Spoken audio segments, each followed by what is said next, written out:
Sejam muito bem-vindos ao canal Estrelas Eternas. Muito provavelmente você não me conhece, meu nome é Raquel. Geralmente eu estou atrás das câmeras, mas aprove ao Senhor estar aqui hoje de frente para vocês, para trazer o devocional do dia. E hoje o tema do nosso devocional é Para a Glória de Deus.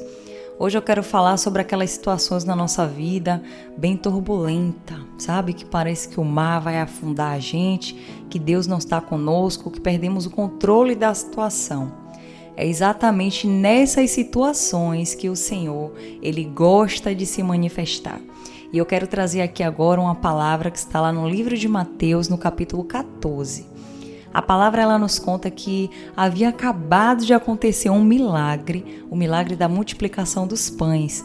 Jesus, após esse milagre, ele sobe a um monte para ter um tempo com o Pai e pede aos discípulos que adiantem com o barco sobre o mar e que logo depois Jesus se encontraria com eles. Porém, a Bíblia diz que o barco se afastou. Quando Jesus termina o seu tempo de oração e desce, a palavra ela diz que o mar estava revolto e o vento estava forte. Muitas das vezes na nossa vida, este é o cenário. O vento está forte, tudo parece que já perdeu o controle. Mas Jesus resolve aparecer no cenário. No entanto, no momento que ele aparece, ele resolve ir andando sobre as águas, o que é algo sobrenatural. Às vezes, no meio da bagunça da nossa vida, Deus vai precisar entrar de forma sobrenatural. E às vezes essa maneira não vai ser vista como um tempo de paz. A gente não vai olhar e vai dizer, vem, Jesus está vindo, é Deus nesse negócio, é a mão de Deus que está entrando para resolver. Não! A palavra diz que os discípulos disseram que ele era um fantasma, ficaram aterrorizados. E às vezes vai ser dessa forma. E quando Jesus ele se aproxima do barco, e aí os discípulos desesperados, de repente, lá no versículo 7, Jesus ele diz: coragem, sou eu, não tenham medo. Só então que eles reconheceram o mestre. A palavra diz que após Pedro dizer, se és verdadeiramente tu, me ajude a andar sobre as águas, ele até tentou, mas ficou com medo, submergiu um pouco. O mestre segurou ele pela mão e o colocou dentro do barco. Depois daquele momento, as águas se acalmaram, o vento se acalmaram, todos ficaram perplexos. Quem é esse homem que faz o mar e o vento obedecer a ele, né? Mas a forma como Jesus chegou a esse cenário não foi uma das formas mais bonitas, humanamente falando. E muitas das vezes na nossa vida, no meio dessa bagunça toda, o Senhor vai aparecer. Talvez de uma forma muito inesperada, mas da forma que Ele disse aos seus discípulos, Ele nos diz nesse dia de hoje: coragem, sou eu, não tenham medo.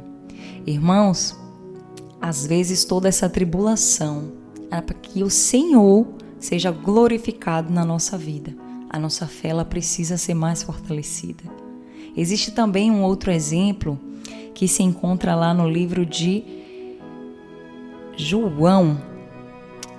No livro de João, a história do cego de Jericó. O cego que se encontrava na entrada de Jericó.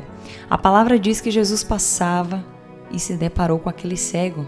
E aí os discípulos perguntaram a ele: Mestre, quem pecou? O seu pai, a sua mãe ou ele? Só que a Bíblia diz que aquele rapaz ele nasceu cego. Como é que uma pessoa que já nasceu com uma deficiência pode ter a capacidade de ter feito algo para ficar daquela forma? Não tem como. E Jesus então ele responde. João capítulo 9, no versículo 3. Jesus explicou: nem pecou ele, nem os pais, mas é para que o poder de Deus se possa manifestar através dele. Pois é, através de uma cegueira, o Senhor precisou se manifestar e foi visto. E a Bíblia fala que todos ficaram maravilhados, que aquele homem voltou a ver. O homem não pecou, ninguém da sua família pecou. Não havia alguém que tivesse feito algo de errado. Não é assim? Às vezes a gente está ali, tentando fazer tudo certo. Acontece algo muito mal a sociedade, nossos amigos, nossa família, os mais próximos são os primeiros a julgar. O que será que essa pessoa fez de errado para isso estar acontecendo? Nada. É Deus querendo ser visto, ser glorificado. Essa luta é para a glória de Deus. Pois é. Existe também uma outra palavra que está lá no começo da Bíblia, Êxodos, capítulo 14, que fala sobre a libertação do povo de Deus do Egito.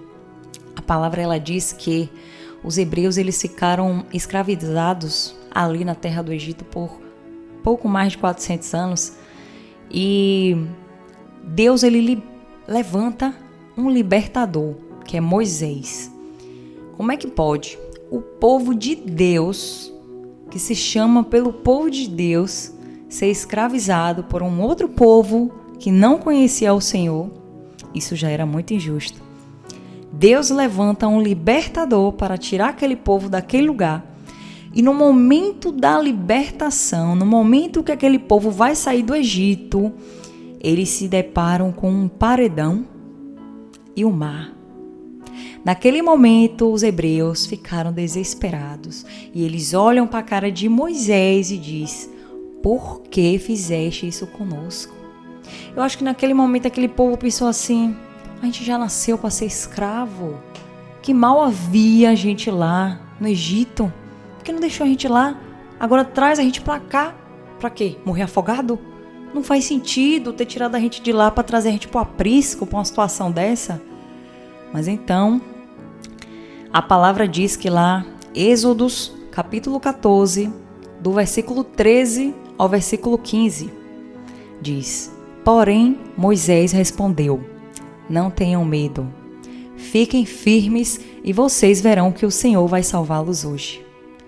Nunca mais vocês vão ver esses egípcios. Vocês não terão de fazer nada. O Senhor lutará por vocês. A palavra ela diz que o Senhor disse a Moisés: por que você está me pedindo ajuda? Diga ao povo que marche. Já pensaram em um negócio desse? A gente ali, no aprisco, desesperado, entre o paredão e o mar. O Senhor olha para nossa cara. Tô entendendo? Prossiga. Prosseguir como? Como um povo com a mente escravizada, já ali, chegaram no auge da vitimização deles. Por que não largou a gente para morrer lá? Não tinha espaço para morrer lá? Trouxe a gente para morrer afogado aqui? Deus olha para a cara daquele povo. Mas prossiga. Eles não contavam, irmãos, que o mar iria se abrir.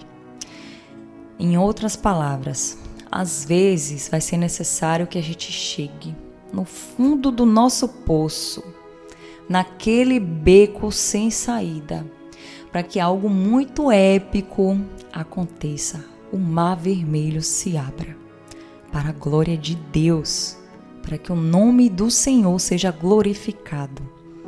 Muitas das vezes vai ser dessa forma e precisamos ter fé de que aquele que está conosco vai garantir a nossa vitória, não perder o controle da nossa vida.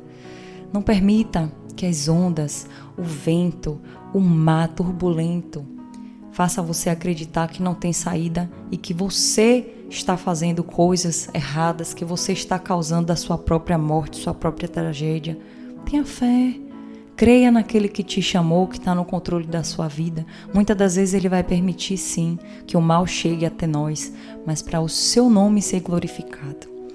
E dessa forma, eu quero continuar essa palavra através de uma oração, que a nossa fé, ela seja edificada em nome de Jesus. Oremos.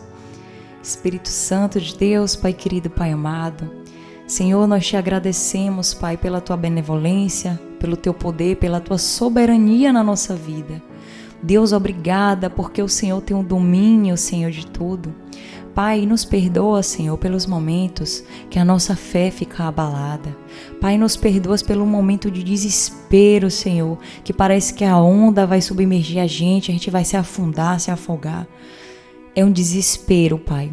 Nos ajuda, Senhor, todos os dias a confiar em Ti, a ver a Tua boa mão nos retirando do fundo do mar, a ver o Senhor abrindo o mar vermelho.